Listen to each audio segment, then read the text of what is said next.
पिछली बार यही किया था।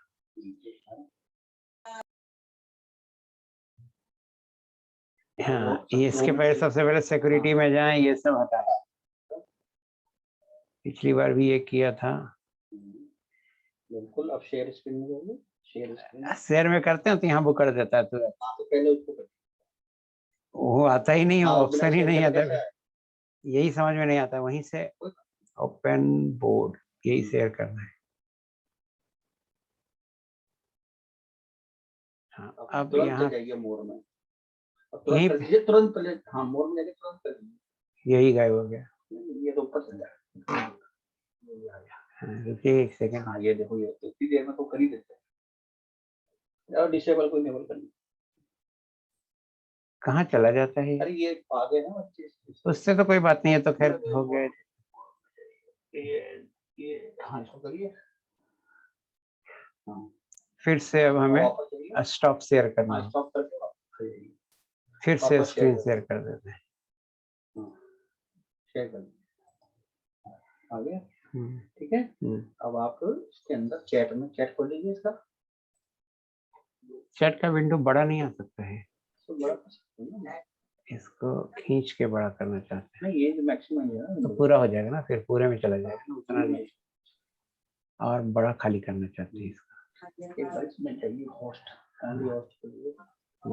कहाँ पे होस्ट ओनली हो रहा है? है ना। और फिर ये इस स्क्रीन पे जाइए, इस वाली स्क्रीन पे जाइए, इस वाले पे जाइए, दबाइए, दोबारा करिए, सीखो वापस, इसके बाद दबाइए। चीज है, तीन डॉट पर दबाइए, तीन डॉट। छोड़ दीजिए, मुझे उससे ज्यादा मतलब नहीं। क्लास तो चालू हो गया, बट वो वीडियो शेयर और ये कहाँ आया? जब तक वो नहीं आएगा ना, वो कहाँ चला जाता है समझ में नहीं आता। इसको आप नीचे जाइए, इसको एक बार मिनिमाइज कर लीजिए। इसको मिनिमाइज किया, ऊपर करना, यहाँ पे आता है। अब ये stop with start video, mic भी ऑन है, माइक भी ऑन है। अच्छा, ये चैट विंडो कहाँ चला गया? ये नीचे आ गया, मिनिमाइज में चला गया। यहाँ ये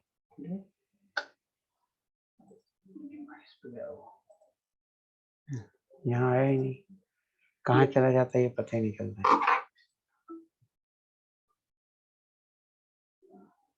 फिर से यहाँ से खोलना होगा। गुड इवनिंग एवरीबॉडी, क्या आप सुन रहे हो मुझे? Are you listening me? Yes, very good. तो स्टार्ट करते हैं। मुझे ज्यादा कुछ कहना नहीं है और ना ही ज्यादा कुछ पूछना है। प्लीज आप मेरी बात ध्यान से सुनो। अदरवाइज क्या होता है ना, आज भी बच्चा मुझे एक मैसेज किया, सर आप फिर से मुझे समझा सकते हो क्या क्वांटम नंबर? एक ही टॉपिक में 2 बार पढ़ा दिया, तीसरी बार तो मैं पढ़ाऊंगा नहीं, तय बात है। तो आप प्लीज ध्यान दो इस बात पे कि जो मैं बोलता हूँ उसे आप समझो ध्यान से, और जो नहीं समझ में आया है वो क्या करे। ठीक है, उस बच्चे को नहीं समझ में आया तो कुछ तो करेगा ना। तो मेरा हैंडआउट पढ़े या जो नोट करता है उसे पढ़े, और जहां जहां डाउट आता है उसे अंडरलाइन करके ई सॉल्यूशन ऐप पे भेजते, वहां पे मैं रिप्लाई करूंगा। फिर से पढ़ाई एक ही चीज कितनी बार पढ़ाऊंगा? 2 बार तो पढ़ा दिया। आइए यहाँ देखते, degenerate orbitals.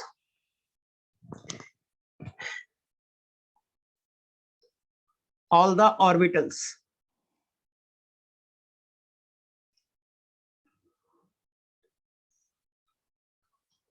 of a subcell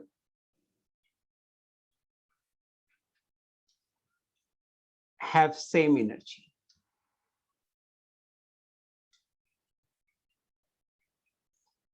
Such orbitals are called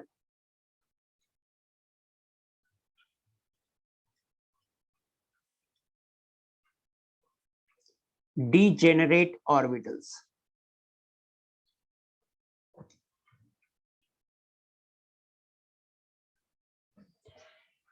मैंने कहा बेटा एक सबसेल में जितने भी ऑर्बिटल होते हैं सबकी एनर्जी सेम होती है, और जिन ऑर्बिटल्स की एनर्जी सेम होती है उन सभी को बोलते हैं डीजेनरेट ऑर्बिटल्स। मींस अगर कोई आपसे पूछे कि डीजेनरेट ऑर्बिटल क्या है तो आप कहेंगे सेम एनर्जी होती है उन ऑर्बिटल्स की। अब मैं आपसे पूछ रहा हूं कि जैसे सबसेल है, एक सबसेल ले लेते हैं,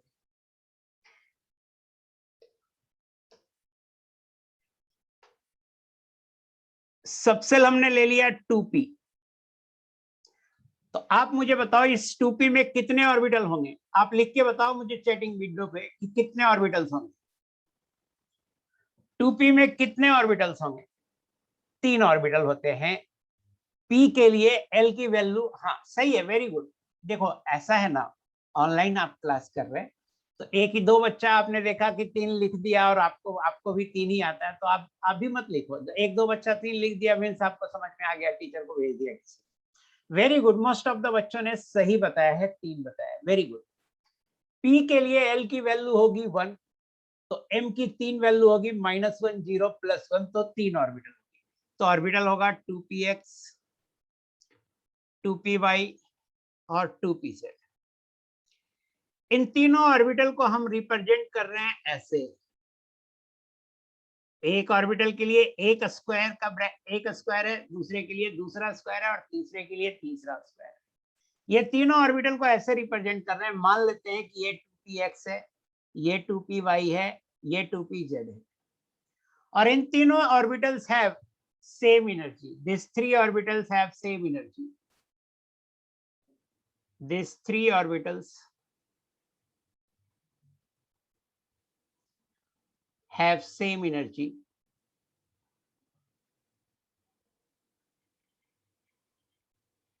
So they are degenerate orbitals.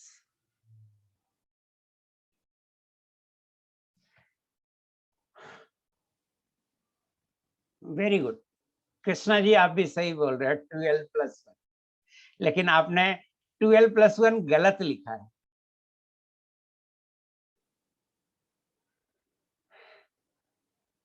Nishant Riya, no need to see others message, चुपचाप पढ़ाई करो अच्छे से, कुछ भी आलतू फालतू मत लिखते रहो बेवकूफ।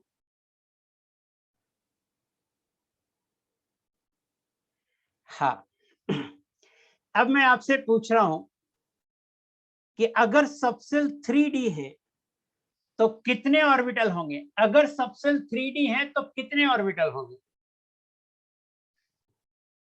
5। वेरी गुड, शाश्वत ने सही लिखा है, 5 ऑर्बिटल होंगे। 3dxy, 3dyz,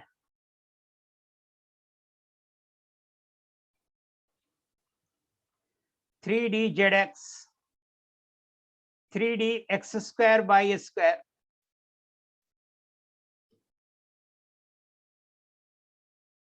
and 3dz²। All the 5, चूंकि एक ही सबसेल के हैं ये सारी ऑर्बिटल्स, तो all the 5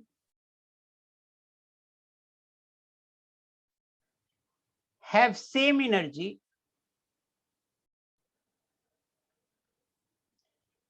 so these are degenerate orbitals। और इनको ऐसे रिप्रेजेंट करते हैं कि इन्हें छोटे छोटे बॉक्स बना के रिप्रेजेंट करते हैं कि एक ऑर्बिटल के लिए दूसरा ऑर्बिटल हुआ, तीसरा ऑर्बिटल हुआ, चौथा हुआ और ये पांचवा हुआ।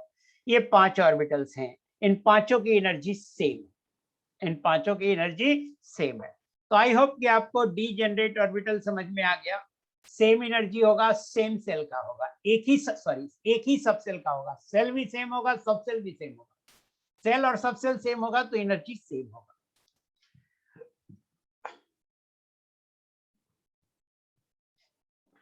अब देखिए ऑफ-बॉब प्रिंसिपल पढ़ा कि इलेक्ट्रॉन फिल कैसे होंगे।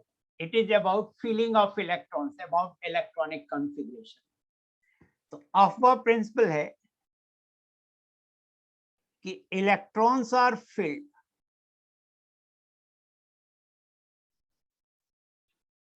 in orbitals in increasing order of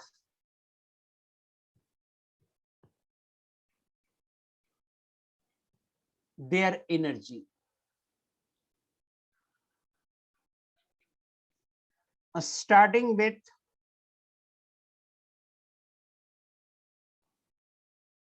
orbital of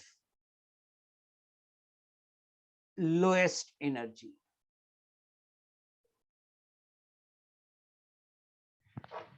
मैं ये कह रहा हूं बेटा कि ऑर्बिटल में इलेक्ट्रॉन जो फील्ड होते हैं, जैसे मान लो ऑक्सीजन एटम है, ऑक्सीजन एटम में कितने इलेक्ट्रॉन है? 8 इलेक्ट्रॉन। तो ये 8 इलेक्ट्रॉन ऑर्बिटल्स में होंगे, बट किस ऑर्डर में होंगे?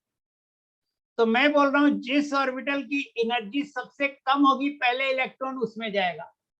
एक ऑर्बिटल में 2 ही इलेक्ट्रॉन रह सकते हैं, पता है, वो दोनों फिल हो जाएंगे तो उसके बाद उसके अगले ऑर्बिटल में जाएगा, वो फिल हो जाएंगे तो अगली एनर्जी वाली ऑर्बिटल में जाएगा। ये ऑफ प्रिंसिपल कहता है कि लोएस्ट एनर्जी वाला जो ऑर्बिटल होगा इलेक्ट्रॉन पहले उसमें जाएगा, वो जब कंप्लीटली फिल हो जाएगा तो उससे हायर एनर्जी वाले में जाएगा, वो जब कंप्लीटली फिल हो जाएगा तो उससे हायर एनर्जी वाले में जाएगा। अब सवाल उठता है बेटा कि कैसे पता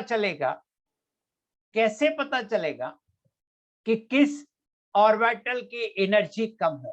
तो इसमें एनर्जी लेवल आपको जानना पड़ेगा। और देखिए मैं एक ट्रिक बता रहा हूं कि 1s में तो एक ही ऑर्बिटल पॉसिबल है, n बराबर 1 पे, n बराबर 2 पे 2 सबसेल पॉसिबल है, 2s 2p, n बराबर 3 पे 3s 3p 3d, n बराबर 4 पे 4s 4p 4d 4f, 5 पे 5s 5p 5d 5f, 5g भी होता है बट आएगा नहीं, 5g भी होता है बट हम जितने एलिमेंट्स का इलेक्ट्रॉनिक कॉन्फ़िगरेशन करेंगे उसमें 5g आएगा।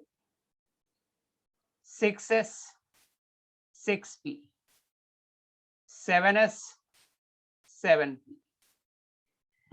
अब देखिए हमने ये लिख दिया, एक टेबल बनाया, बहुत आसान है इस टेबल को बनाना, कि फर्स्ट कॉलम में 1, सेकंड कॉलम में 2 एलिमेंट, थर्ड कॉलम में 3, फोर्थ कॉलम में 4, फिफ्थ में 4, फिर 6 में 2 हमने लिया। अब मैं इसे ऐसे कट कर रहा हूं कि सबसे कम एनर्जी होगा 1s, जो एरो का डायरेक्शन है वो एनर्जी उस तरफ से आएगा, उसके बाद 2s, उसके बाद 2p देन 3s, उसके बाद 3p देन 4s, उसके बाद 3d then 4p then 5s, उसके बाद 4d 5p 6s, उसके बाद 4f 5d 6p 7s, उसके बाद 5f, यहां लिख देता हूं, यहां आ जाएगा ये 6p और 6d। तो देखिए एनर्जी लेवल मैं लिख रहा हूं,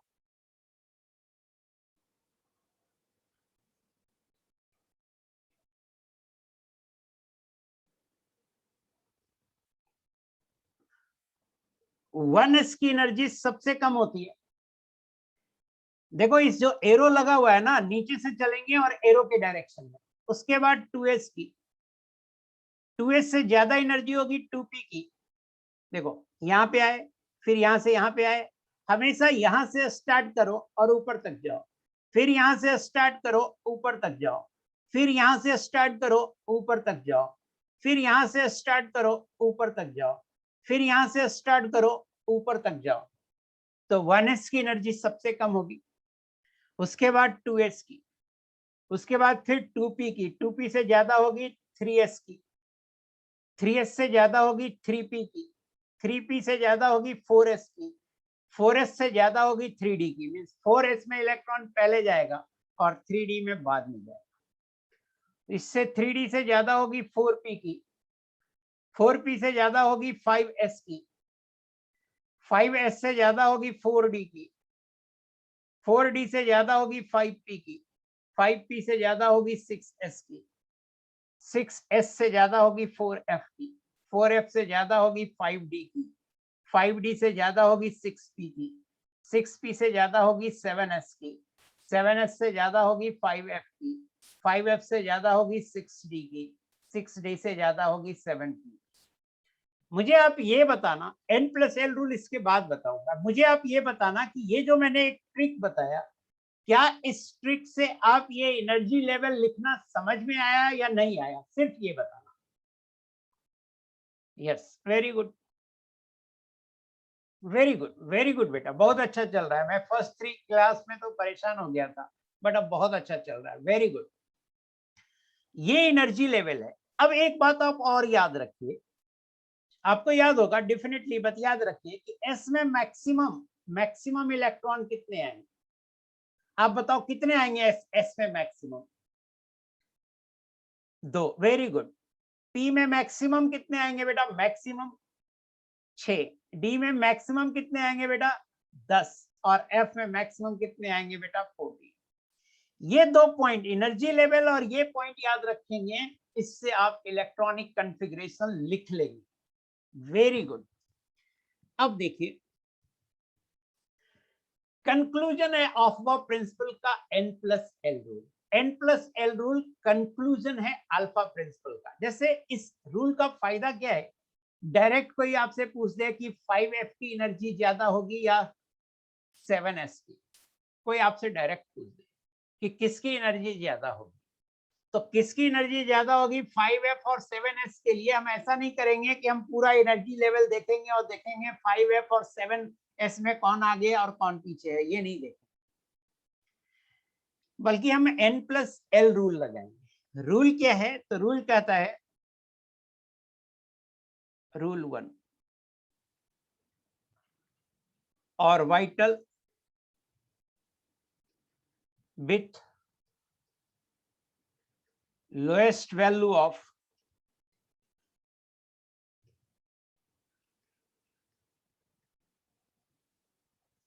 orbital with lower value of n+1 has lower energy, n+l has lower energy। वह ऑर्बिटल जिसका n+l की वैल्यू छोटी होती है उसकी एनर्जी कम होती है। वह ऑर्बिटल जिसके n+l की वैल्यू छोटी होगी उसकी एनर्जी कम होगी। रूल 1 ये है, सेट कर लीजिए दिमाग में। वह ऑर्बिटल जिसके n+l की वैल्यू छोटी होगी उसकी एनर्जी कम होगी। ऐसा भी हो सकता है 2 ऑर्बिटल का n+l सेम हो। If 2 orbitals have same value of n+l,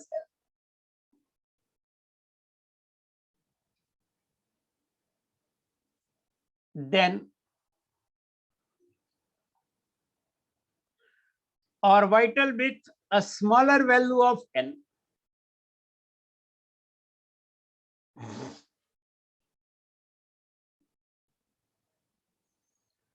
has lower energy।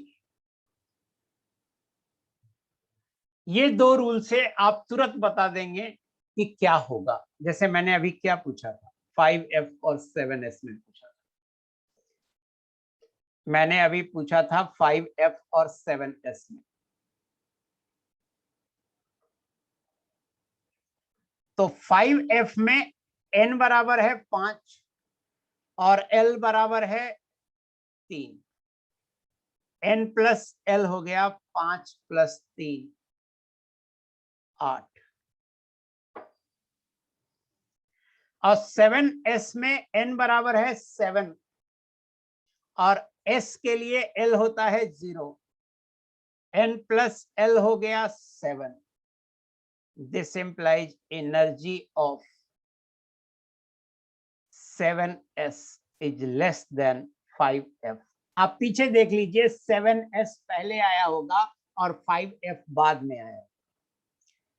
7s देखिए पहले आया है और 5f बाद में आया है ना।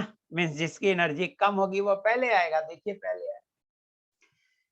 तो क्विकली अगर निकालना हो तो हम n+l रूल लगाते हैं, और रूल ये है कि जिसकी n+l की वैल्यू कम होगी उसकी एनर्जी कम होगी, और जिसकी n+l की वैल्यू ज्यादा होगी उसकी एनर्जी ज्यादा होगी। ऐसा भी हो सकता है कि दो ऑर्बिटल का n+l सेम हो जाए। इस केस में जब n+l सेम हो जाएगा तो सिर्फ n की वैल्यू देखेंगे, और जिसकी n की वैल्यू कम होगी उसकी एनर्जी कम होगी। अब इस पे होगा क्वेश्चन, होगा कुछ, आप प्लीज इसको अरेंज कर दो। Arrange the following orbitals in increasing order of energy.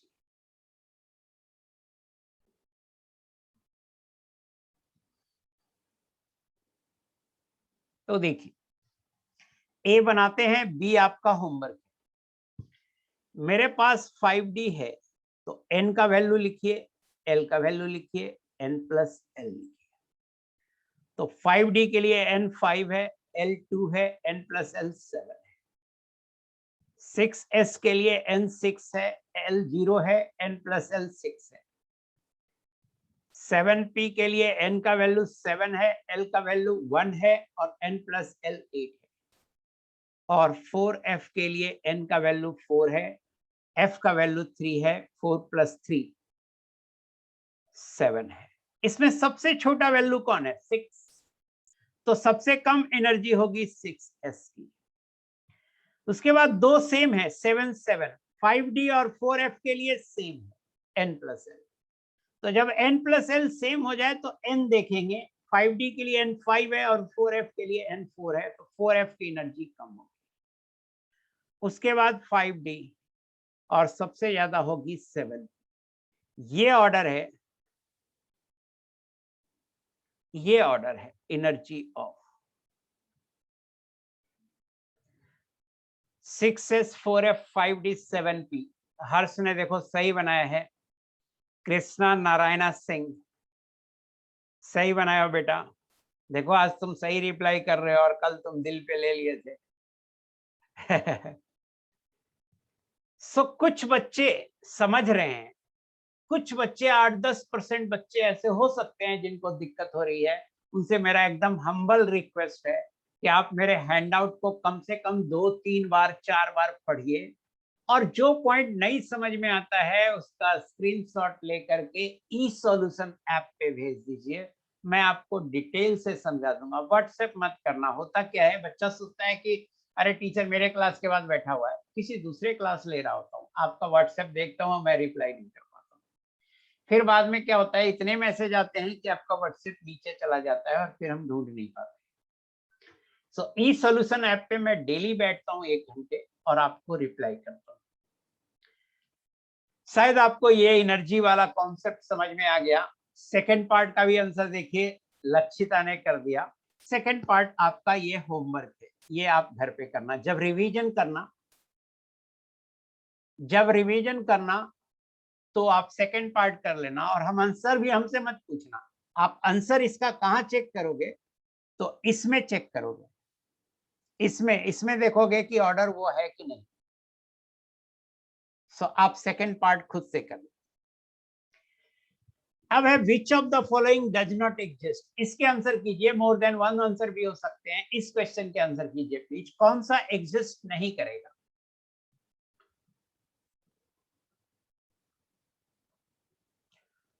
Five G तो करेगा बेटा, 5G लिख दिया। 5G तो मैं बताया भी हूं। 2D and 3F, very good. 2D and 3F, very good. बहुत सारे बच्चों ने सही कहा। देखिए आप n और l निकाल लो। l का जो वैल्यू होता है हमेशा 0 से शुरू होता है और n-1 तक जाता है।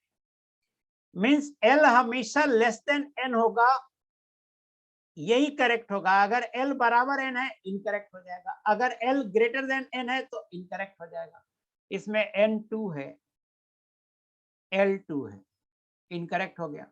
l कभी बराबर n के हो ही नहीं सकता, हमेशा उससे छोटा होगा। 0 to n-1 ही होता है। इसमें n3 है और l भी 3 है, ये भी नहीं होगा। इसमें n4 है, l3 है, ये हो सकता है। तो डज नॉट एग्जिस्ट पूछा है, तो जो नहीं एग्जिस्ट करेगा वही आंसर होगा। तो ये करेक्ट आंसर है, ये दोनों एग्जिस्ट नहीं करेगा। 2d and 3f do not exist.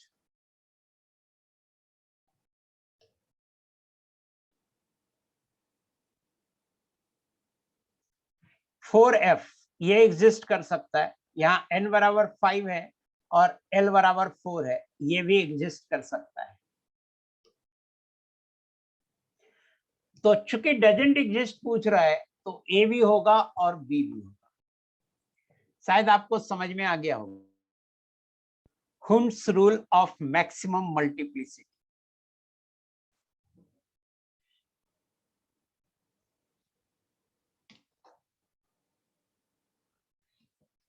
Hund's rule of maximum multiplicity, एक रूल है, उसको बोलते हैं Hund's rule।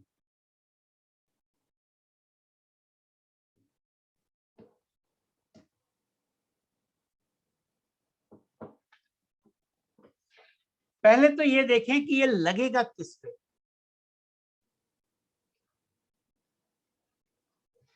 तो ये रूल है एप्लीकेबल फॉर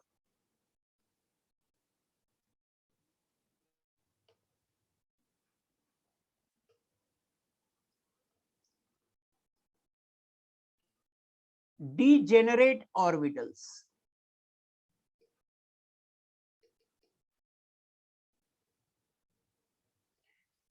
ये डीजेनरेट ऑर्बिटल पे लगता है ये रूल। आपको समझ में आ जाएगा कि क्यों डीजेनरेट पे ही लगता है, ये बातें भी आपको समझ में आ जाएगी।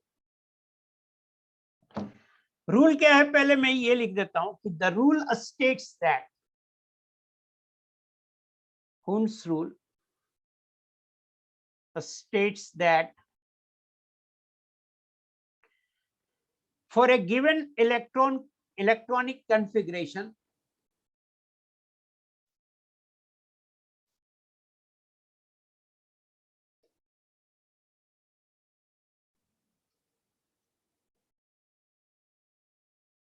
the lowest energy term is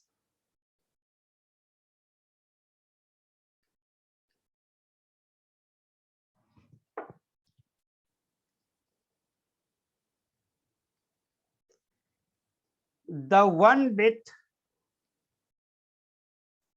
the greatest value of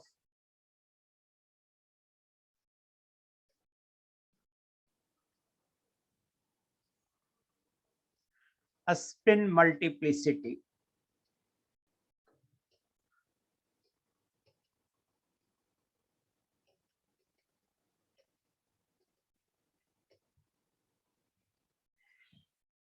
देखिए डीजेनरेट ऑर्बिटल, अभी मैं थोड़ी देर पहले पढ़ाया था कि 2p के 3 ऑर्बिटल हैं, 2px, 2py और 2pz।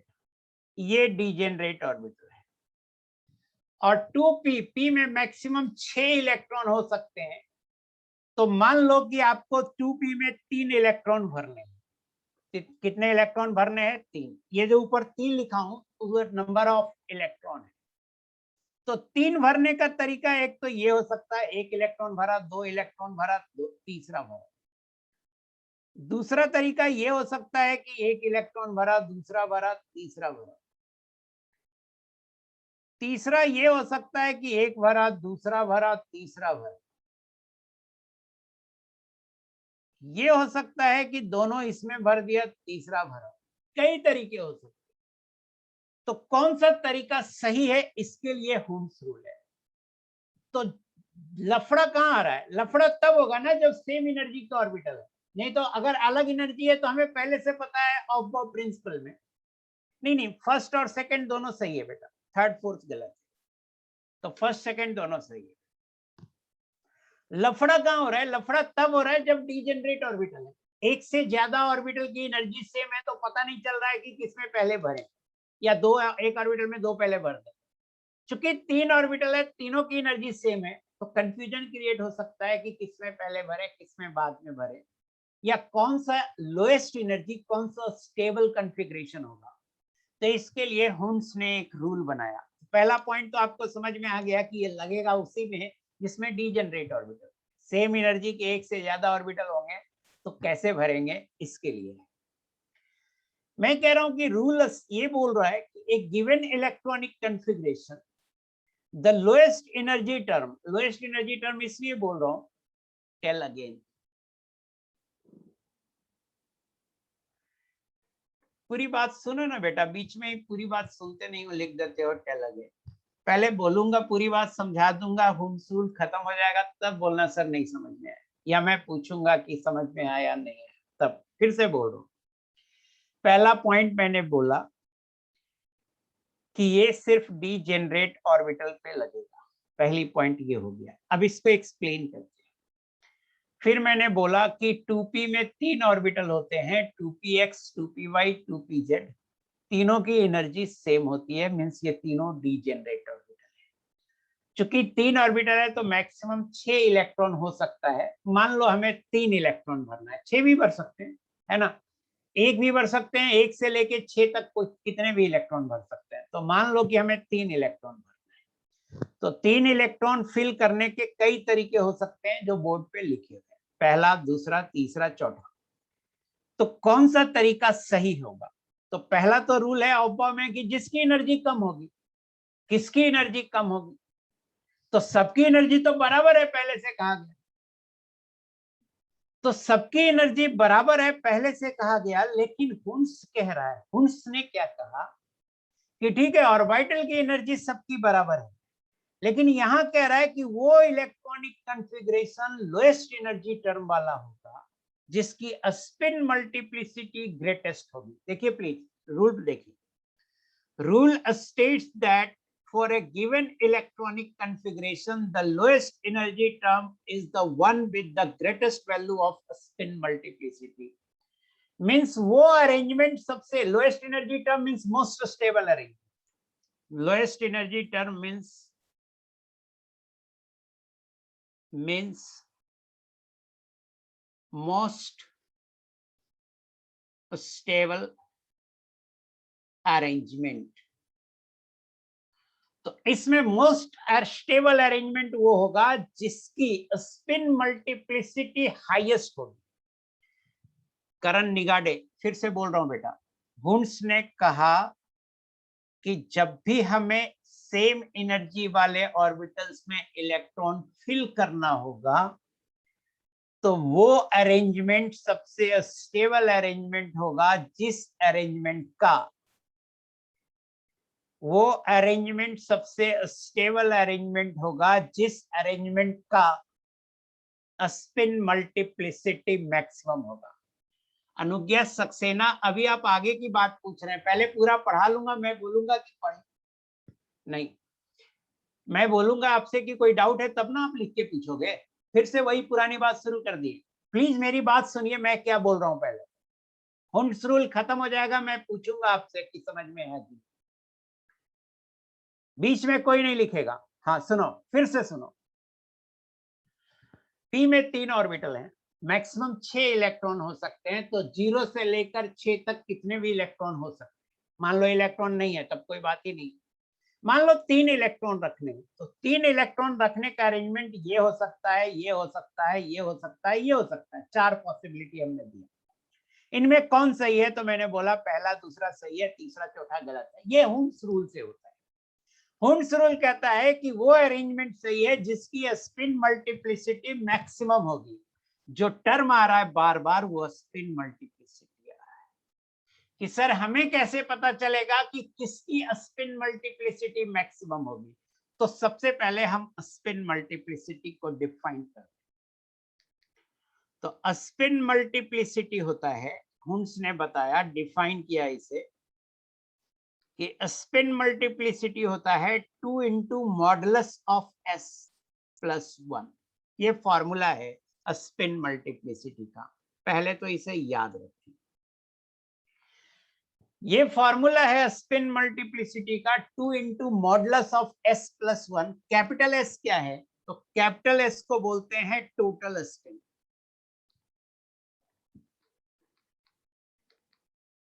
और ये बराबर होता है n into small s। Capital S को बोलते हैं टोटल स्पिन, और ये बराबर होता है n इंटू स्मॉल एस, जहां n है नंबर ऑफ अनपेयर्ड इलेक्ट्रॉन।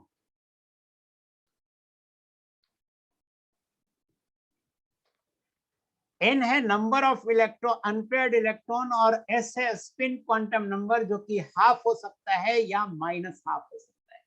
ऊपर मॉडुलस लगाए हुए हैं तो हाफ ही ले लो, माइनस हाफ भी लोगे तो मॉडुलस लगाने के बाद वो हाफ ही हो जाएगा। तो सबसे पहला सवाल होना चाहिए था कि सर स्पिन मल्टीप्लिसिटी क्या है। तो स्पिन मल्टीप्लिसिटी का डिफिनीशन हुम्स ने ये दिया, ये कैपिटल एस टोटल स्पिन है। टोटल स्पिन होता है n इंटू हाफ, छोटा एस हाफ के बराबर होगा, तो n इंटू हाफ, जहां n अनपेयर्ड इलेक्ट्रॉन है, नंबर ऑफ अनपेयर्ड इलेक्ट्रॉन। तो मुझे बताइए नंबर ऑफ अनपेयर्ड इलेक्ट्रॉन तो समझ में आता है ना। तो मुझे बताइए पहला जो अरेंजमेंट है उसमें कितने अनपेयर्ड इलेक्ट्रॉन है। फर्स्ट अरेंजमेंट, ये फर्स्ट अरेंजमेंट 3, सेकेंड में 3, थर्ड में कितने अनपेयर्ड इलेक्ट्रॉन है तो 3, बट उनकी स्पिन उल्टा पुल्टा है। हाँ है तो 3, और फोर्थ में 1। तो नंबर ऑफ अनपेयर्ड इलेक्ट्रॉन बेटा आप समझते हैं, वेरी गुड। अब यहां से आप टोटल स्पिन निकाल लेंगे, तो आप जरा सा देखो कि अगर हम निकालेंगे टोटल स्पिन, तो स्पिन मल्टीप्लिसिटी हो जाएगा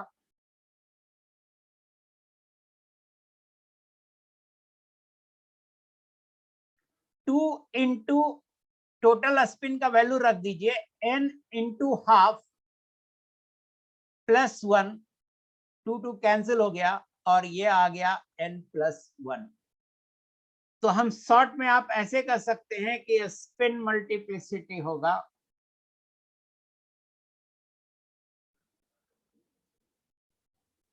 n प्लस 1। ये spin multiplicity, number of unpaired electron plus 1। अब देखिए मैंने ये 4 अरेंजमेंट लिखा है, मैं इसे कट करके दूसरे पेज पे ले जा रहा हूं।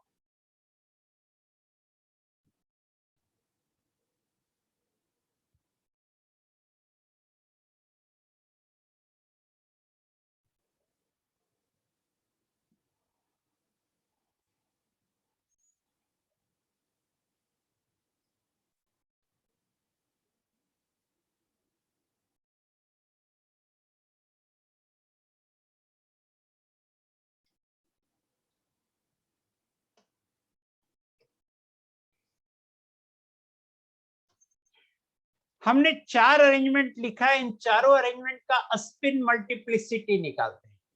हाँ हमेशा n+1 ही आएगा, नो डाउट, हमेशा n+1 ही आएगा, लेकिन थोड़ा सा आपको दिमाग लगाना पड़ेगा, थोड़ा सा दिमाग लगाना। तो देखिए इसकी स्पिन मल्टीप्लिसिटी निकाल, तो स्पिन मल्टीप्लिसिटी इसकी होगी 2 इंटू मॉडुलस ऑफ s+1 बराबर 2 इंटू 3 इंटू हाफ प्लस 1, और ये आएगा 4। इसकी स्पिन मल्टीप्लिसिटी निकालते हैं।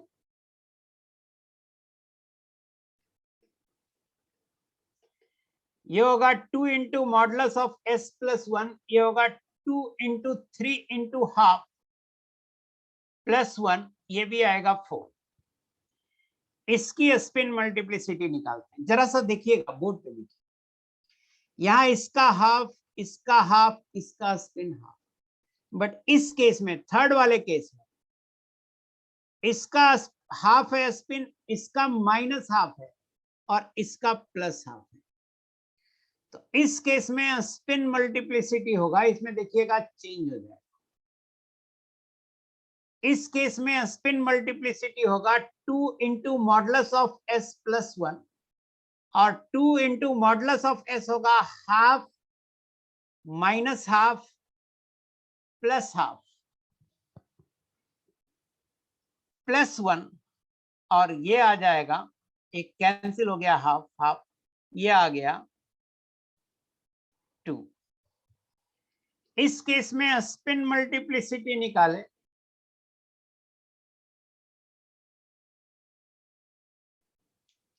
2 into modulus of s plus 1 और ये 2 इंटू s का वैल्यू होगा 1 इंटू हाफ प्लस 1 बराबर 2। आप मुझे बताओ, पहले तो मुझे बताओ स्पिन मल्टीप्लिसिटी निकाला, ये चारों का समझ में आया या तीसरा का समझ में नहीं आया?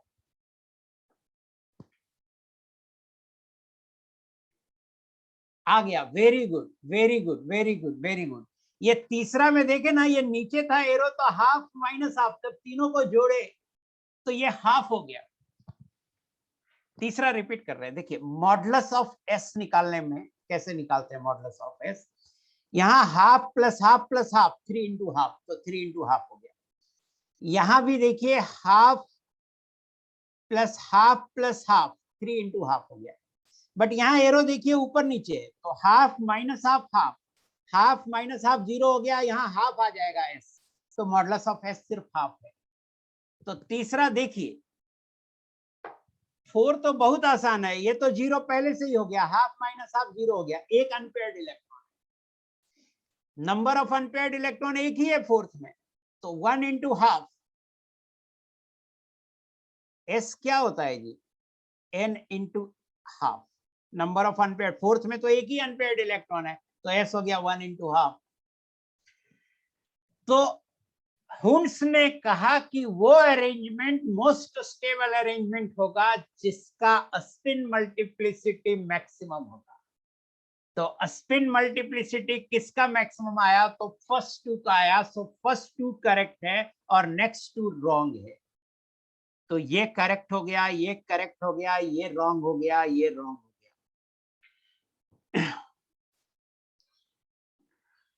इसको याद कैसे रखेंगे, इसका कंक्लूजन क्या है, इसका कंक्लूजन क्या है, ये देखिए कंक्लूजन। ये सारी बातें जो मैं पढ़ाया अभी आपको हुन्स रूल में, शाश्वत दीक्षित फर्स्ट एंड सेकंड नहीं समझ में आ रहा है बेटा, शाश्वत दीक्षित फर्स्ट एंड सेकंड आ गया, हाँ वेरी गुड, आगे बढ़ता हूं। इसका कंक्लूजन क्या है, ये तो मैंने वो बताया कि हुन्स ने क्या बोला और हुन्स ने क्या क्या कैलकुलेशन करी। मुदित अग्रवाल सॉल्विंग नहीं समझ में आ रहा है, फॉर्मूला होता है 2 into modulus of S plus 1। S कैसे निकालते हैं, तो हर अनपेयर्ड इलेक्ट्रॉन के लिए हाफ हाफ हाफ है, पहला कैलकुलेट करते हैं, 2 into half plus half plus half plus 1। Second calculate कर रहे हैं, 2 इंटू सेकेंड में नीचे है एरो तो माइनस हाफ ले लो, फर्स्ट में तीनों एरो ऊपर था, सेकंड में तीनों एरो नीचे है, ये कितना आएगा, ये आएगा 4। सेकंड देखना बेटा मुदित, सेकंड देखना बेटा मुदित, फर्स्ट समझ में आ गया, मुदित फर्स्ट समझ में आया, मैं सिर्फ मुदित से बात कर रहा हूं। हाँ सेकंड देखना मुदित, तीनों नीचे है तो 2 into modulus of minus half plus minus half plus minus half plus 1 बराबर 4। मुझे बताना सेकंड समझ में आया कि नहीं है,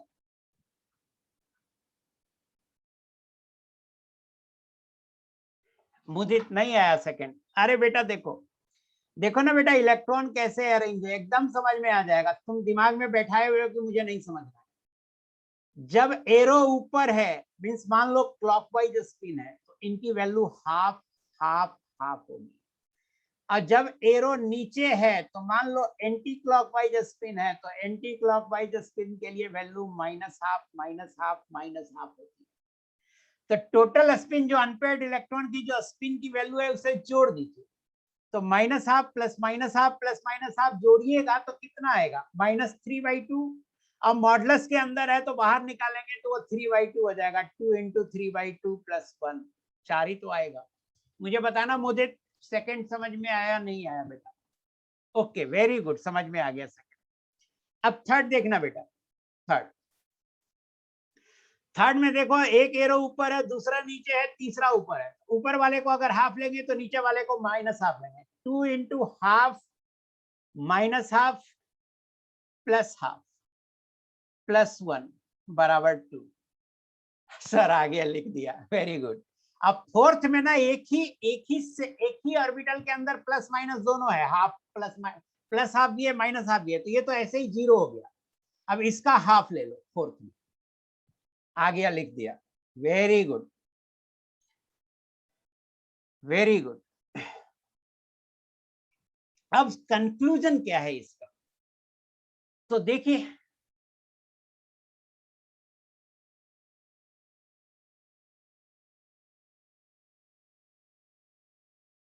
यस आदित्य आपने सही लिखा है। कंक्लूजन है कि pairing of electrons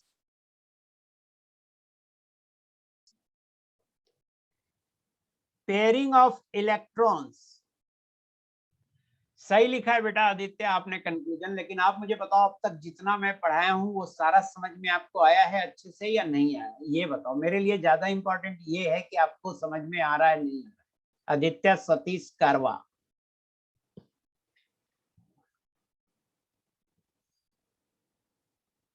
clear sir, very good. यहाँ पे ध्यान दीजिए, कंक्लूजन है बेटा कि pairing of electrons occur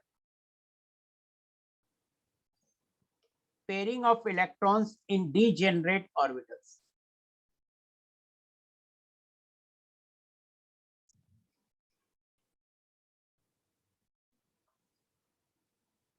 occur only when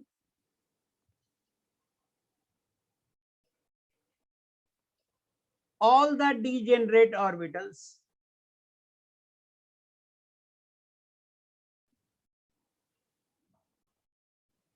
contains one electron each with same spin।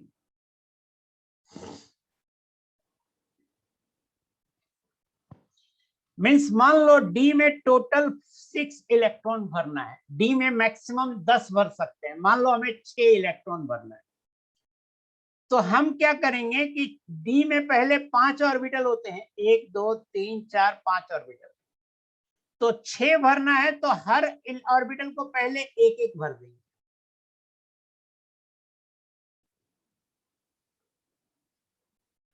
और छठा फिर क्या करेंगे, किसी एक में रिपीट करते हैं। ऐसा नहीं कर सकते कि ऐसे भर दें, सेम स्पिन के साथ भरेंगे। जैसे D6 है तो सेम स्पिन के साथ भरेंगे, 1 2 3 4 5। हम सेम स्पिन के साथ ऐसे भी भर सकते हैं, नीचे नीचे नीचे नीचे नीचे, 5 भर दिए। और छठा किसी एक में पेयरिंग कर देंगे। पेयरिंग तभी होगा जब सभी डिजेनरेट ऑर्बिटल में एक एक इलेक्ट्रॉन आ जाएंगे। हाँ, ऑल डाउन और ऑल अप, ऑल क्लॉकवाइज या all anti clockwise, same spin का मतलब यही है कि सारे को एक एक बार इलेक्ट्रॉन एक एक भर देंगे, उसके बाद कपलिंग करेंगे। हाँ, अपर की आप माइनस हाफ भी ले सकते हैं और लोअर की भी माइनस हाफ ले सकते हैं, लेकिन अगर अपर की माइनस हाफ लेंगे तो लोअर की प्लस हाफ, और अगर लोअर की माइनस हाफ लेंगे तो अपर की प्लस हाफ। सिर्फ 5 ऑर्बिटल इसलिए किए बेटा कि डी में 5 ही ऑर्बिटल होता है। डी के लिए एल का वैल्यू 2, तो एम का वैल्यू -2 -1 0 +1 +2, तो 5 ऑर्बिटल होता है तो 5 ही ना लेंगे। देवदत्ता, आपको अभी तक ये क्लियर नहीं हो रहा, आप पहले की चीजें नहीं पढ़ के आ रहे। हाँ, मेरा रिक्वेस्ट है आप पहले की चीजें पढ़ के आइए और ध्यान दीजिए, मेरे लेक्चर नोट को बार बार पढ़िए, समझ में आएगा बेटा। हाँ, डी देखा नहीं तो डी देख लिया, ठीक है बेटा, ठीक है, समझ में आ गया, अच्छा जा रहा है, मुझे बाकी सब क्लासों से अच्छा लग रहा है। 6 इलेक्ट्रॉन को सेकंड, हाँ, एक बच्चा पूछ रहा है कि क्या 6 इलेक्ट्रॉन को फर्स्ट में डालना जरूरी है? नहीं, पांचों की सेम है एनर्जी, तो पांचों को पहले आप भर दीजिए, 1 2 3 4 5, और छठा आप कहीं भी डाल सकते हो, फर्स्ट में डालना जरूरी नहीं है, आप थर्ड में डाल दो। ये भी करेक्ट है, ये भी करेक्ट है, ये भी करेक्ट है, ऑल द 3 करेक्ट हैं। राहुल सिंह शायद आपको समझ में आ गया होगा, वेरी गुड। अब देखिए सवाल करते हैं इसका, बहुत इंटरेस्टिंग क्वेश्चंस हैं, दिमाग लगेगा तभी होगा, ऐसे नहीं होगा। पहला क्वेश्चन है which of the following electronic configuration is incorrect. हम आपसे इनकरेक्ट पूछ रहे हैं, पहले तो ये देखो इनकरेक्ट पूछ रहे हैं, और सिर्फ उनसे इनकरेक्ट पूछ रहे हैं जो हुंस रूल से इनकरेक्ट है। हम ये नहीं पूछ रहे हैं कौन सा इनकरेक्ट है, इनकरेक्ट ढेर सारा है, लेकिन सिर्फ हुंस रूल से जो इनकरेक्ट हो। अनिमेश राज, अनुज्ञा सक्सेना, गलत है भाई। मैं बोल रहा हूं जो हुंस रूल से इनकरेक्ट हो। तो ए तो सही है, एक से ज्यादा आंसर हो सकता है। ए तो सबका आंसर आ रहा है और ए सही है, हुंस रूल से इनकरेक्ट है, क्योंकि एक एक इलेक्ट्रॉन अगर डालेंगे तो स्पिन सेम होना चाहिए, यहाँ स्पिन अलग है, तो ए इनकरेक्ट है, तो ए आंसर। जो डी आंसर कर रहे हैं मुझे उनको पीटने का मन कर रहा है, डी वाले।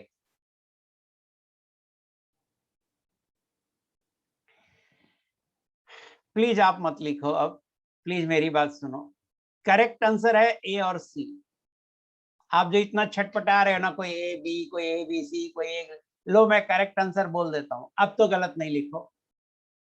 करेक्ट आंसर है ए और सी सिर्फ। कहिएगा सर बी तो इनकरेक्ट है, बी में पहले में तो दोनों में ऊपर है, तो बी इनकरेक्ट इलेक्ट्रॉनिक कॉन्फ़िगरेशन है। It is incorrect from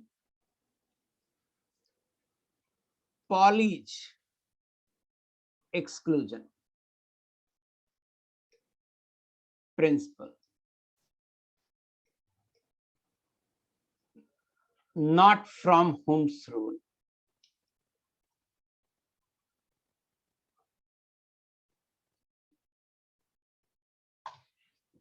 B जो है इनकरेक्ट है, नो डाउट, लेकिन ये आंसर नहीं होगा बी, क्योंकि ये नहीं पूछ रहा है कौन इनकरेक्ट है, ये पूछ रहा है कि हुंड्स रूल से कौन इनकरेक्ट है। तो हुंड रूल कहता क्या है कि एक एक की सेम स्पिन से एक एक इलेक्ट्रॉन भर दीजिए, उसके बाद पेयरिंग कीजिए। लेकिन हुंड्स रूल ये नहीं कहता है कि जब पेयरिंग कीजिए तो अपोजिट स्पिन से कीजिए।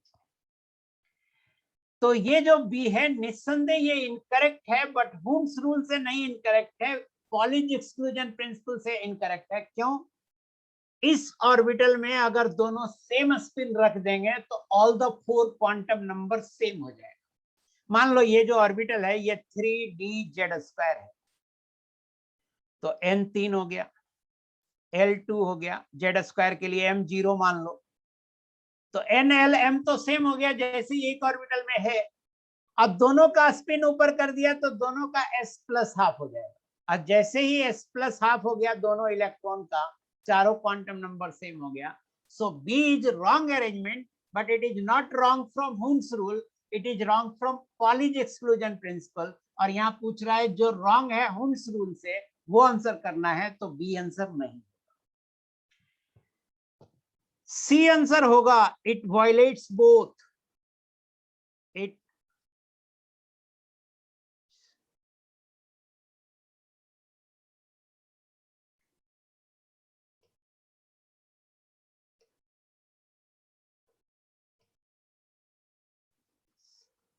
both Hund's rule and Pauli's, दोनों वायलेट कर रहा है। क्यों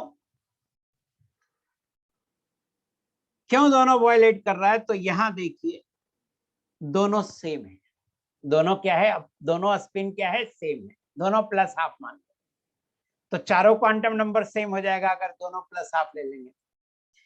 और मान लो शुरू में एक एक इलेक्ट्रॉन भरे थे, एक एक इलेक्ट्रॉन भरे थे सेम स्पिन से, तो बाद में जो इलेक्ट्रॉन भरेंगे वो अपोजिट स्पिन से भरेंगे, बट यहाँ और यहाँ देखिए स्पिन क्या है, इन दोनों का स्पिन अपोजिट है, तो एक एक इलेक्ट्रॉन भरे, जैसे ऐसे देखो ना, हुंड्स रूल से एक एक स्पिन, एक एक इलेक्ट्रॉन सेम स्पिन में भरना चाहिए, तो एक एक इलेक्ट्रॉन सेम स्पिन में भर दिया। अब इसमें टोटल कितने इलेक्ट्रॉन है? 9 इलेक्ट्रॉन है, 5 भरा। अब जो 4 इलेक्ट्रॉन भरेंगे तो पेयरिंग करेंगे, तो पेयरिंग भी किसी एक स्पिन से करना है आपको, या तो आपको नीचे पूरा सबको करना है या ऊपर करना है। मान लो नीचे किया तो ये पूरा ही नीचे होना चाहिए, क्योंकि एक नीचे एक ऊपर आ रहा है तो ये वायलेट कर रहा है हुन्स रूल को भी, तो ये दोनों वायलेट कर रहा है। तो सी जो है हुन्स रूल को वायलेट कर रहा है, सी आंसर है। और डी तो करेक्ट है बेटा, डी क्यों आंसर कर रहे हो? डी में तो कोई प्रॉब्लम ही नहीं है, ये दोनों ही रूल को अच्छे से फॉलो कर रहा है।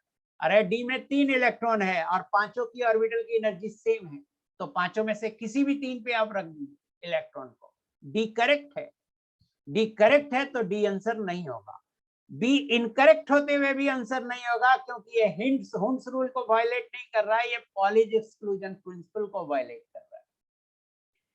अब मुझे बताना, मैंने एक्सप्लेन किया, आपको समझ में आया या नहीं आया?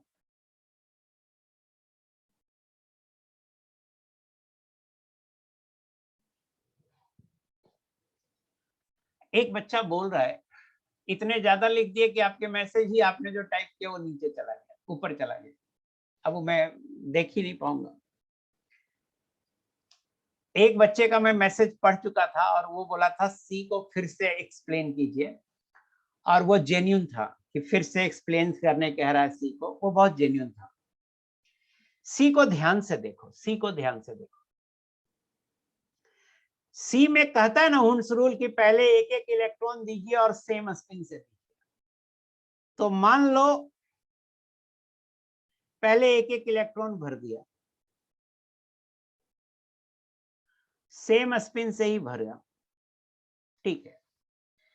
अब कहता है पेयरिंग कीजिए, तो पेयरिंग करेंगे तो ये नहीं कहता है कि अपोजिट से कीजिए, बट जैसे भी कीजिए जब पांचों इमेज डालेंगे या चारों में डालेंगे तो सेम स्पिन में डालेंगे। तो मान लो हम अपोजिट कर रहे हैं, तो इसको ऊपर से नीचे किया, तो इससे भी हुन्स रूल से ऊपर से नीचे ही करेंगे, सेम स्पिन में करेंगे। आप देखो यहाँ ऊपर से नीचे कर रहे हैं और दूसरे में नीचे से ऊपर कर रहे हैं, तो हुन्स रूल यहाँ वायलेट हो रहा है, और साथ में पॉलीज भी वायलेट हो रहा है, क्योंकि 2 इलेक्ट्रॉन का चारों क्वांटम नंबर। आलोक कुमार वही समझा रहा हूं बेटा, मैं आपसे पूछ रहा हूं। Ballabh Manoj Prasad, difference between Hund's rule and Pauli's principle, आप पढ़ लीजिए दोनों रूल क्या है। हुन्स रूल कहता है कि कम एनर्जी वाले में इलेक्ट्रॉन पहले जाए, पॉलिज कहता है चारों क्वांटम नंबर सेम नहीं होगा, और हुन्स कहता है कपलिंग तब होगी जब सेम एनर्जी वाले सारे में एक एक इलेक्ट्रॉन होंगे और सेम स्पिन के होंगे।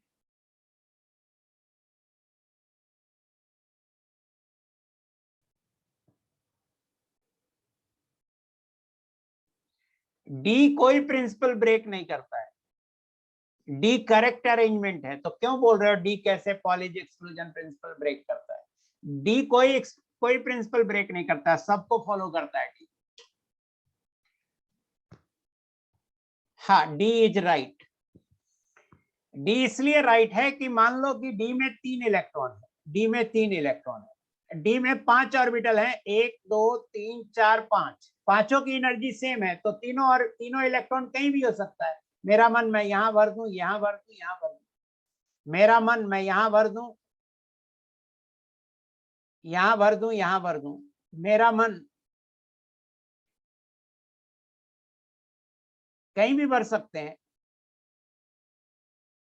तो आप यहां भर दो, यहां भर दो, यहां भर दो, ये तीनों सही है। और अगर डाउट आ रहा है तो आप निकाल दो ना स्पिन मल्टीप्लिसिटी, तीनों की स्पिन मल्टीप्लिसिटी सेम आएगी।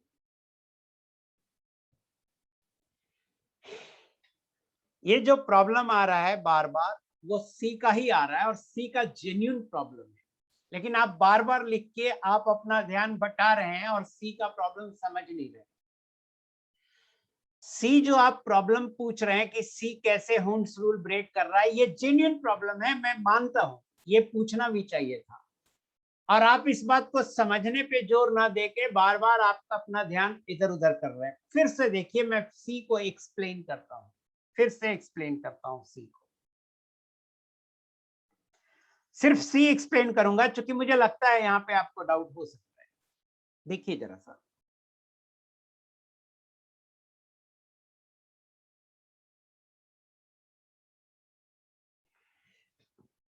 मान लो जो सेकंड वाले इलेक्ट्रॉन है वो पहले भरे, या मान लो ये इलेक्ट्रॉन पहले भरे, ये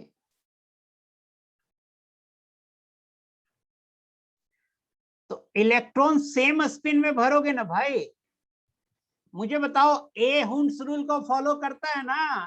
फॉलो नहीं करता है ना, क्योंकि इस पांचों का सेम नहीं है। तो सी का देखिए पहला पार्ट ये है जो सही है।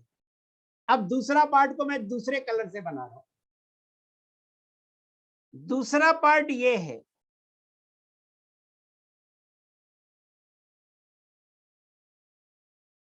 दूसरा पार्ट को आप अलग लिखो, दूसरा पार्ट को आप अलग लिखो।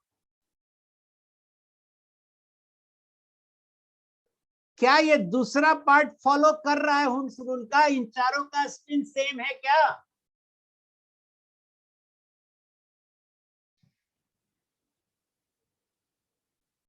तो ये हुंस रूल फॉलो नहीं कर रहा है। देखो सी समझ में आया बेटा? जो लोग सी पूछ रहे हैं, जो लोग सी पूछ रहे हैं वो लोग बोले सी समझ में आया कि नहीं आया? अब क्लियर हो गया? यस सर, सी आ गया। हाँ, जो सेकेंड बार भरे उस सेकेंड बार में चारों का स्पिन सेम नहीं है। वेरी गुड, समझ में आ गया।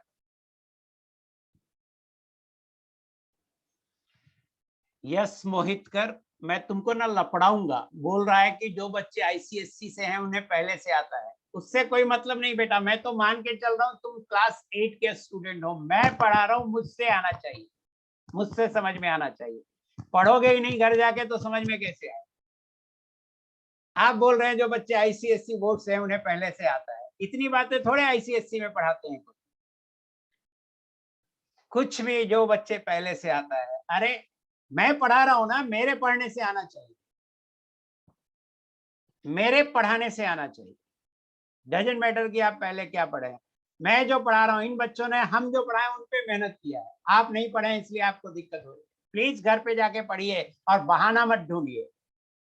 हाँ, बहाना मत ढूंढिए, घर पे जाके पढ़िए।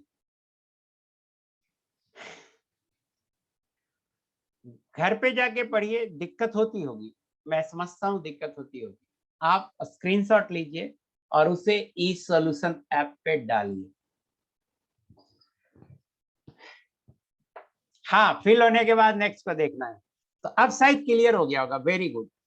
आगे 3 सवाल मैं और ले रहा हूं बेटा। इन तीनों सवाल के ऑप्शन सेम है, A B C D option same है तीनों सवाल के।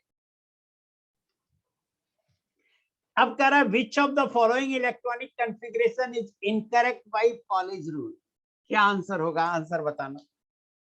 पॉलिज रूल से कौन इनकरेक्ट है बताना। बीसी। वाह मुदित, मजा आ गया बेटा, बहुत सही मुदित, बहुत सही बेटा, सही बताया बीसी। Very good. देखो एक ही क्वेश्चन से अब आप देखिए सारे क्वेश्चन के आंसर सही कर रहे हैं। पेन कहाँ गया? वेरी गुड, बहुत सारे बच्चों ने बीसी कहा। पॉलिश से गलत ये दोनों है। क्यों? क्योंकि यहाँ पे चारों क्वांटम नंबर सेम हो रहा है और यहाँ पे चारों क्वांटम नंबर सेम हो रहा है। वेरी गुड, मजा आ गया आपको। इसका मतलब है कि इसके पहले वाला क्वेश्चन बहुत अच्छे से समझ में आया।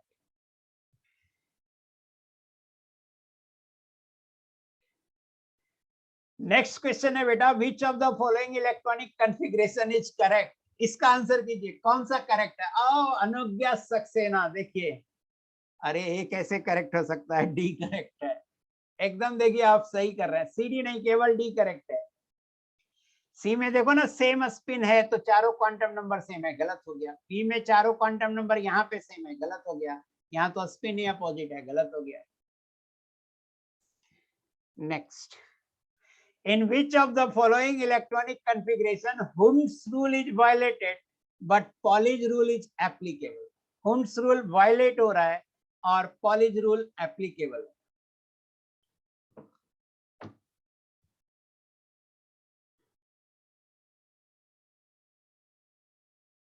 ए सही आ रहा है। वेरी गुड, सही आ रहा है आपका।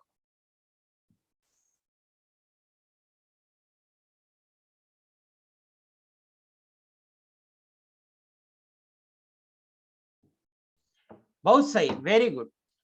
देखिए कह रहा है Hund's rule वायलेट हो रहा है, तो ए में तो वायलेट हो ही रहा है। अब Pauli's rule वायलेट नहीं हो रहा है, बी में देखिए पॉलिज रूल वायलेट हो रहा है, तो नहीं होगा आंसर।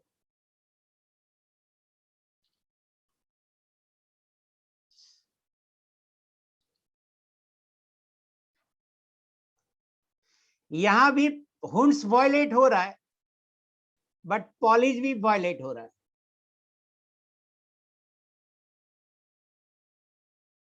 अब क्वेश्चन में कह रहा है हुंस रूल वायलेट होना चाहिए, लेकिन पॉलिज नहीं वायलेट होना चाहिए। इसमें दोनों वायलेट हो रहा है, इसलिए ये आंसर नहीं है। और ये तो करेक्ट ही है, इसका मतलब दोनों ही वायलेट नहीं हो, ना तो हुंस वायलेट हो रहे हैं, ये करेक्ट है, ना तो हुंस वायलेट हो रहे हैं, ना पॉलिज करेक्ट वायलेट हो रहे हैं, तो आंसर होगा ए।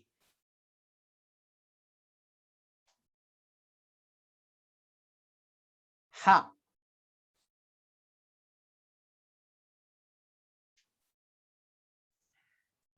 सो ये चारों क्वेश्चन आपने समझ में आ गया। देखिए पहला में मैंने टाइम दिया, तो आपने इसके बाद के तीनों क्वेश्चन कर दिए। वेरी गुड बेटा, बहुत सही जा रहा है, बहुत सही। नेक्स्ट, अब हम लिखेंगे बेटा इलेक्ट्रॉनिक कॉन्फ़िगरेशन। इलेक्ट्रॉनिक कॉन्फ़िगरेशन को ऐसे लिखते हैं,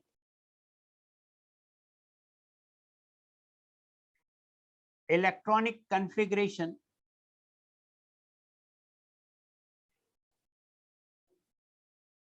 is written as n l x। n क्या है? तो n है प्रिंसिपल क्वांटम नंबर। l क्या है? l है एजीमुथल क्वांटम नंबर। और x क्या है?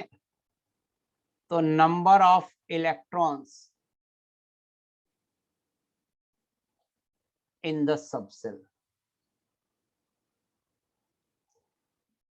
ऐसे लिखते हैं इलेक्ट्रॉनिक कॉन्फ़िगरेशन को। जैसे मान लो, लिख रहा हूं मैं, जैसे मान लो हाइड्रोजन का लिखना चाहता, एक ही इलेक्ट्रॉन है, तो एक इलेक्ट्रॉन 1s1 में भरेंगे। हीलियम का लिखते हैं, दो इलेक्ट्रॉन है, तो s में मैक्सिमम दो इलेक्ट्रॉन हो सकता है, तो 1s2 भरेंगे। लिथियम का लिखते हैं, तीन इलेक्ट्रॉन है, तो s में मैक्सिमम दो ही इलेक्ट्रॉन हो सकता है, टोटल तीन भरना है, तो s के बाद एनर्जी होती है 2s की, 2s1। बेरिलियम में चार इलेक्ट्रॉन है, तो s में 2 भरा और 2s में भी 2 भरा, 4 खत्म हो गया। बोरन में 5 इलेक्ट्रॉन है, 1s2, 2s2, 2p1।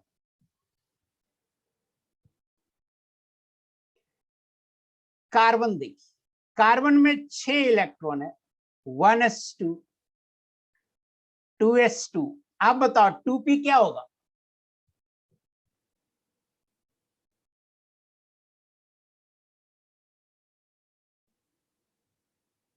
To P to होगा।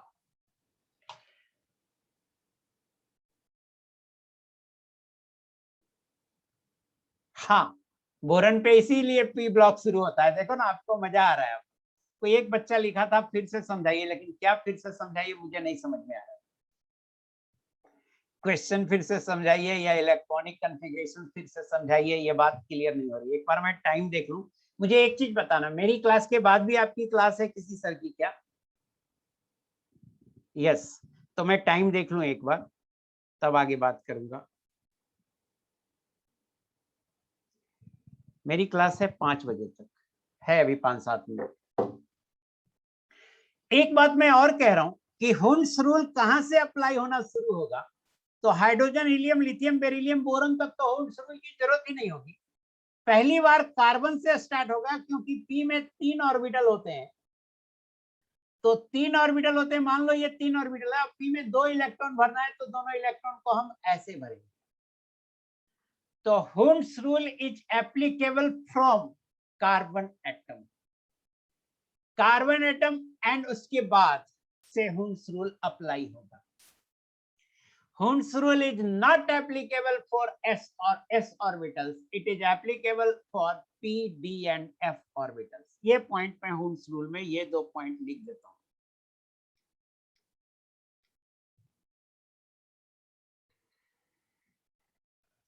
Hund's rule में दो पॉइंट मैं लिख देता हूं कि Hund's rule is applicable from carbon atom. Means carbon के बाद, कार्बन और कार्बन के बाद से शुरू होगा. और दूसरा पॉइंट है Hund's rule is not applicable for s orbitals. It is applicable for p, d, f, g orbitals. इन सब के लिए एप्लीकेबल होगा, क्योंकि s में एक ही ऑर्बिटल है, तो एक ही है तो दो ही इलेक्ट्रॉन मैक्सिमम आ ही सकते हैं. तो एक आया फिर कपल कर दिया, एक आया फिर कपल कर दिया. आयुष कुमार भाई पूछे हो, दोनों बात मैं पहले समझा चुका हूं. यहां देखिए प्लीज, यहां देखिए प्लीज. आप देखो s में लगेगा ही नहीं Hund's रूल, क्योंकि s में दो, s का ऑर्बिटल कैसे बनेगा बेटा? ऐसे बनेगा. अब एक इलेक्ट्रॉन आया, दूसरा कपल हो गया. कपलिंग का कोई टेंशन ही नहीं है ना कि पहले एक एक भरना है. एक ही ऑर्बिटल ही है तो एक एक भरने का कोई टेंशन ही नहीं. तो s में लगेगा ही नहीं. p में लगेगा, वो भी p में तब लगेगा जब एक से ज्यादा इलेक्ट्रॉन होगा. एक इलेक्ट्रॉन होगा, एक इलेक्ट्रॉन कहीं भी भर दो, अहूफा प्रिंसिपल से, जिसकी एनर्जी कम. एक से ज्यादा इलेक्ट्रॉन होगा तो पहले क्या करना होगा? डिजेनरेट ऑर्बिटल में एक एक इलेक्ट्रॉन सेम स्पिन से भरना होगा. सो Hund's रूल स्टार्ट होगा यहाँ कार्बन से और s पे नहीं लगेगा. अभी भी नहीं समझ में आया क्या? समझ में आ गया ये दोनों पॉइंट? Hund's रूल स्टार्ट होगा कार्बन से और s पे नहीं लगेगा. Yes, very good. कार्बन का हमने लिख दिया. नाइट्रोजन में 7 इलेक्ट्रॉन होते हैं, 1s2, 2s2, 2p3. ऑक्सीजन में 8 इलेक्ट्रॉन होते हैं, 1s2, 2s2, 2p4. फ्लोरीन में 9 इलेक्ट्रॉन होते हैं, 1s2, 2s2, 2p5. ठीक है, मैं आगे पढ़ाऊंगा अगली क्लास में, अभी मैं छोड़ दे रहा हूं.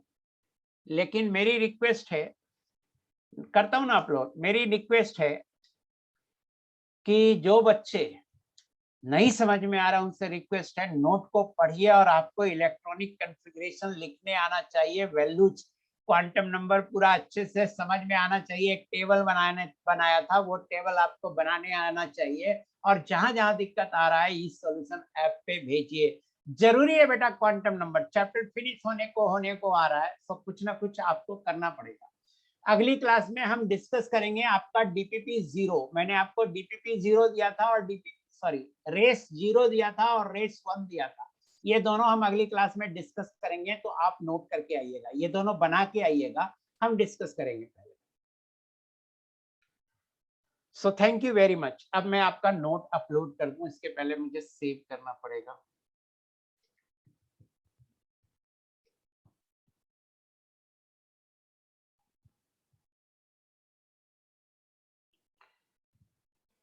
कर देता हूं अपलोड, रुक जाओ.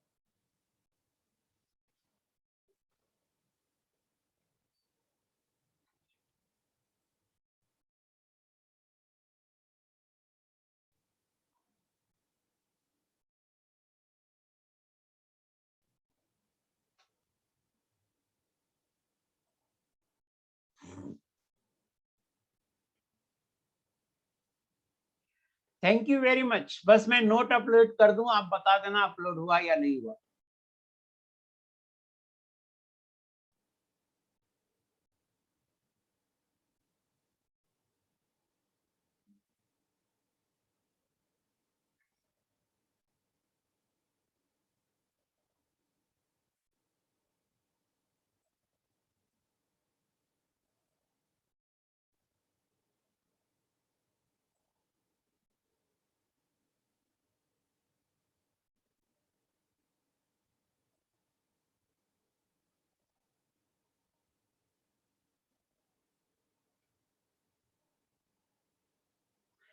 नोट मैंने अपलोड कर दिया, एक बार आप लिखिए कि बताइए कि आपको मिला या नहीं मिला।